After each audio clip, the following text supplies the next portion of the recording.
Assalamualaikum warahmatullahi wabarakatuh.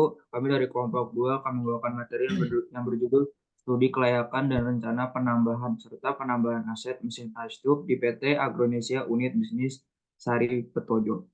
Berikut adalah nama-nama kelompoknya. Next. Nah, yang menjadi latar belakang adalah makalah ini akan membahas secara lebih mendalam tentang rencana investasi PT Agronesia, yaitu dalam mengaktifkan kembali pabrik es di Bogor dengan fokus pada produksi es tube. Next. Nah, berikut adalah visi dan misi dari perusahaan. Next. Dan ini adalah struktur perusahaan yang terdapat dari perusahaan Ice Tube ini. Next. Berikutnya akan dipaparkan dengan teman saya. Oleh untuk anggaran modal ini terdapat 3 poin. Next. Yang pertama kita akan melakukan investasi. Investasi yang akan dilakukan dari PT Jati Bogor itu adalah membangun pabrik es tube dengan kapasitas terpasang 70 ton per hari. Ini di sebelah kiri saya ada tabel rencana anggaran biaya investasi pabrik es tube Bogor. Lalu untuk tabel kedua itu proyeksi produksi. Ini ada 5 asumsi. Yang pertama biaya air baku itu diasumsikan naik sebesar 5% per tahun. Lalu untuk harga bahan pembantu itu naik sebesar 3% per tahun. Lalu biaya listrik itu diasumsikan naik per tahun. Harga jual produk naik sebesar 5% per tahun. Lalu biaya modal cost of capital itu diasumsikan sebesar 12,5% per tahun. Next. Eh, ini untuk proyeksi laba rugi, pendapatan diantisipasi untuk mencapai pertumbuhan rata-rata sebesar 8% setiap tahun hingga tahun kelima. Sementara proyeksi pertumbuhan laba itu mencapai rata-rata 8% per tahun. Salah satu tantangan utama yang sering dihadapi oleh perusahaan adalah manajemen arus kas, yaitu di mana banyak perusahaan yang meskipun mencatat laba, itu tetapi mengalami kegagalan atau kekurangan likuiditas. Oleh karena itu, perusahaan diharapkan arus kas yang komprehensif memperhitungkan aspek penerimaan dan pengeluaran untuk mengelola masalah potensial tersebut. Next. Nah, di sini ada penyusunan dan penghitungan arus kas cash flow sebagai dasar perhitungan kelayakan investasi. Di sebelah kanan saya ada tabel proyeksi arus kas. Nah, ini sebagai hasil dari investasi ini, laba itu meningkat sebesar 8% setiap tahun, yang diimbangi dengan peningkatan rata-rata saldo kas akhir sebesar 8%.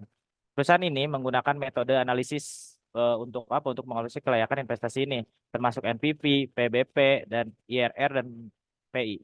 Next. Selanjutnya akan dipaparkan oleh teman saya. Oke, next. Selanjutnya ada payback period, itu dapat diketahui dengan rumus investasi dibagi kas masuk bersih. Next. Lalu ada net present value, itu jika NPV-nya lebih dari 0 maka proyek itu diterima untuk diproyeksikan. Jika kurang dari 0 maka proyek itu tidak layak untuk direalisasikan. Next. Lalu ada IRR atau Internal Rate of Return. Jika IRR itu lebih besar dari biaya modal, maka proyek layak untuk direalisasikan. Dan jika IRR itu lebih kecil dari biaya modal, maka proyek itu tidak layak untuk direalisasikan.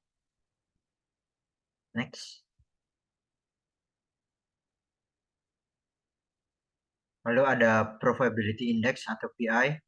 Jika PI itu lebih dari 1, maka proyek tersebut layak untuk direalisasikan, dan jika PI kurang dari 1, maka tidak layak untuk direalisasikan. Next. Berikut adalah analisis kelayakan investasi. Buat hasilnya, buat payback period itu ada 2,79 tahun, yang berarti layak. Lalu ada NPV, nilainya itu 5 miliar, berarti layak. Lalu ada IRR, itu nilainya 38%, yang menunjukkan layak. Lalu ada Probability Index, hasilnya 1,15, yang menunjukkan bahwa layak. Lanjut.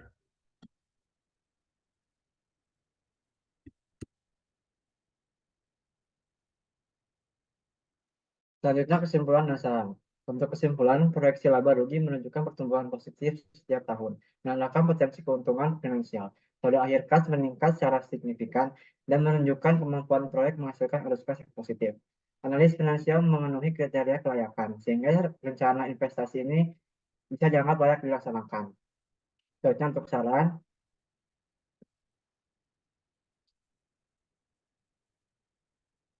perusahaan disarankan untuk menyusun secara rencana operasional tahunan yang mendetail untuk memastikan pelaksanaan rencana investasi ini sesuai dengan harapan yang mengoptimalisasikan hasilnya. Pembentukan tim manajemen proyek menjadi kunci penting, di mana tim ini bertugas untuk memantau dan mengevaluasi kesesuaian antara rencana dan realisasi proyek selama umur proyek yang telah ditetapkan selama 5 tahun. Sekian dari kelompok kami, kurang lebihnya mohon maaf. Assalamualaikum warahmatullahi wabarakatuh.